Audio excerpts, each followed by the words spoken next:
Tem uma galera aí que foi muito bem no jogo contra o Flamengo. O Léo Jardim, a gente já falou aqui, é chover no molhado.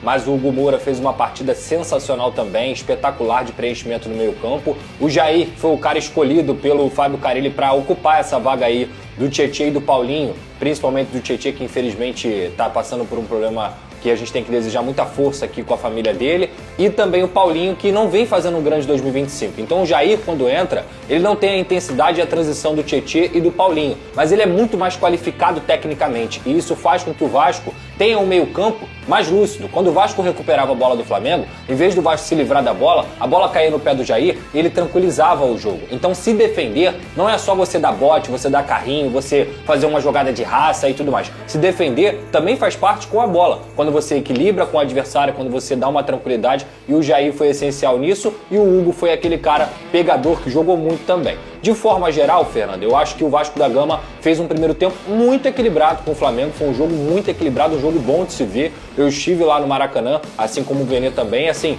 foi um clássico sendo um clássico. Não teve discrepância no primeiro tempo, não teve controle, eu discordo veementemente que eles tiveram o controle total, como o Felipe Luiz falou, tanto que o Vasco teve uma chance com o Paulo Henrique na trave, teve uma com o Nuno também, logo de cara depois que ele dribla o Wesley, teve uma do Ryan de fora da área, tiveram outras oportunidades que o Vasco criou, e o Flamengo também criou. Teve as duas defesas do Léo Jardim, uma bola que o Gerson acabou batendo para fora. Então assim, foi um jogo muito bem jogado no primeiro tempo e equilibrado. Qualquer equipe que conseguisse fazer o gol ali naquela primeira etapa não seria nenhuma injustiça. No segundo tempo, Fernanda, a discrepância dos bancos ela é muito grande. Ainda mais quando o Vasco não tem o Tietê, não tem o Adson, não tem o Payet e não tem também o Lemos, que poderia também ser uma substituição. Enquanto entra Everton, Cebolinha, Pedro e Plata, 3 jogadores de seleção, além do Varela também que entrou, 4 jogadores de seleção no banco do Flamengo, o Vasco infelizmente teve que botar um garoto, o Lucas Zucarelho, o Alex Teixeira que nem vem recebendo tantas oportunidades, aí depois botou o Matheus Carvalho e o Paulinho, enfim.